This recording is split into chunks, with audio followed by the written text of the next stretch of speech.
लाडकी बहीण योजना नवीन लेखाशीर्षखाली नवीन अपडेट्स येत आहेत व नवीन GR सुद्धा आला आहे व त्यानंतर लाडक्या बहिणींचे पुन्हा प्रश्न की आम्हाला पैसे मिळाले नाहीत, हप्ता वितरण होणार आहे का नाही, मार्च एप्रिल हप्ता वितरित उर्वरित बहिणींना कधी मिळणार, त्यानंतर नवीन eKYC संदर्भात सरकारकडून एक परिपत्रक सुद्धा जाहीर करण्यात आलं आहे। त्या संदर्भात सुद्धा आपण लगेच अपडेट पाहूया। महिला व बालविकास विभागाकडून अपडेट आली आहे।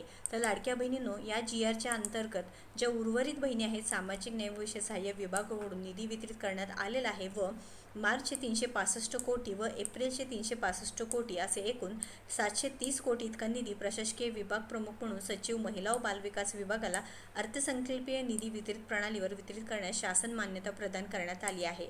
मग अजूनही हप्त्याचे जे वितरण आहे सुरू झालेलं नाही। तर 20 मेला हा GR आला, त्यानंतर 2 ते 3 दिवसानंतर हप्त्याचे वितरण सुरू होईल व लाडक्या बहिणींच्या खात्यामध्ये पैसे जमा होतील। आता अनेक लाडक्या बहिणींना मार्चचे 1500 मिळाले आहेत व एप्रिलचे 1500 राहिलेले आहेत। तर ज्यांना मार्चचे 1500 आलेले आहेत त्यांना एप्रिलचे 1500 येतील व ज्यांना मार्च व एप्रिलचे पैसे आले नाही त्यांच्या खात्यामध्ये 3000 रुपये जमा होतील। आता सरसकट सर्व लाडक्या बहिणींच्या खात्यामध्ये पैसे येणार का, तर नाही। ज्या लाडक्या बहिणी पात्र आहेत, ज्यांची KYC झालेली आहे व त्यानंतर अनुसूचित जाती, बघा विभागाने अनुसूचित जातीच्या व नवबौद्ध प्रवर्गातील महिला लाभार्थ्यांची संख्या उपलब्ध करून देण्यात यावी सांगितलेलं आहे, त्याच लाडक्या बहिणींच्या खात्यामध्ये हे पैसे जमा होणार आहे। आता eKYC संदर्भात सुद्धा एक महत्त्वाची अपडेट देण्यात आली आहे, तुम्ही पाहू शकता।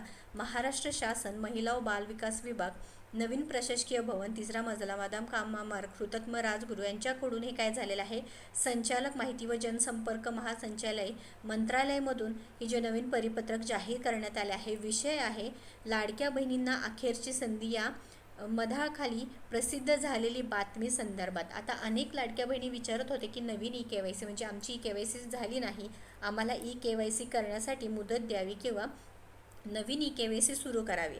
आता हप्त्याचं वितरण तर होत आहे, पण ज्यांची eKYC झाली आहे व ज्यांना पात्र असणार आहे अशाच लाडक्या बहिणींच्या खात्यामध्ये पैसे जमा होत आहे।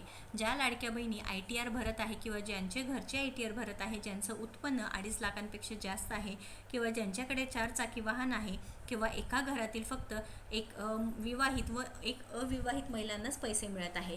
तर लाडक्या बहिणींनो, तुम्हाला अखेरची संधी ही न्यूज माहिती झाली असेल।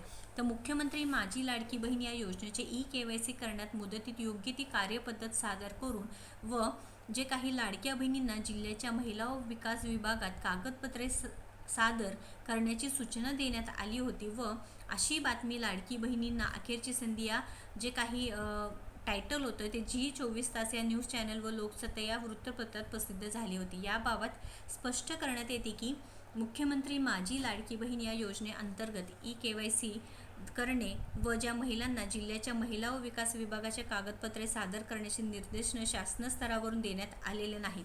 त्यामुळे लाडक्या बहिणींनो, नवीन eKYC सुरू नाही, त्यामुळे कोणत्याही लिंकवर जाऊ नये किंवा जे फेक लिंक्स आहे त्याच्यावरती क्लिक करू नये, जेणेकरून तुमची पूर्ण माहिती तुमची हॅक होऊ शकते। आता जे परिपत्रक आहे त्यामध्ये स्पष्टपणे सांगितलं आहे की मुख्यमंत्री माझी लाडकी बहीण योजनेची eKYC करण्याची मुदतीत योग्य ती कार्यपद्धत सादर करून लाडक्या बहिणींना महिला व बालविकास विभागाला भेट द्यावी, पण असे कुठेही सांगितलं नाही। सरकारने सांगितले की अजून eKYC संधी दिली नाही, मात्र मागच्या वेळेस जे GR निघाले होते त्यामध्ये स्पष्ट सांगितलेले की जूनमध्ये नवीन eKYC सुरू होणार आहे।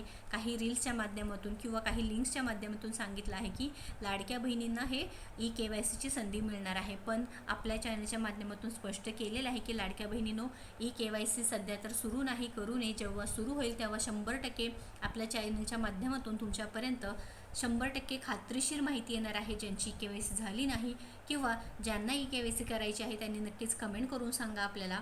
महिला व बालविकास विभागाकडून जेव्हा 100% शासकीय माहिती येईल त्यावेळेसच तुम्ही eKYC करायचे आहे।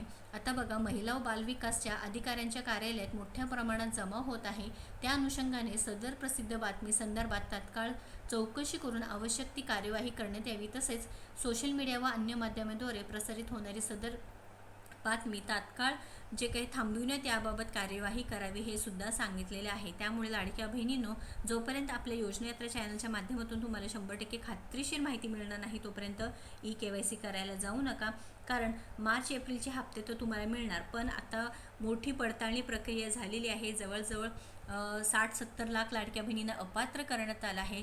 त्यामध्ये सुद्धा अनेक लाडक्या बहिणी पात्र असूनही त्यांना अपात्र करण्यात आलं आहे असं सुद्धा दिसून येत आहे. त्यामुळे तुम्ही आता गर्दी करू नका. जेव्हा सरकारकडून विनंतीपत्र सबमिट करा किंवा महिला व बालविकास विभागाला जाऊन भेट द्या असं सांगेल तेव्हाच भेट द्या. पण तुम्ही एक काम करू शकता, तुम्हाला अपात्र का करण्यात आलं आहे तुम्ही महिला व बालविकास विभाग कार्यालयामध्ये जाऊन तपासू शकता. महत्त्वपूर्ण अपडेट आहे. जास्तीत जास्त लाडक्या बहिणींना शेअर करा व अशाच महत्त्वपूर्ण अपडेटसाठी आपल्या योजना यात्रा चॅनलला फॉलो व सबस्क्राईब करा. धन्यवाद.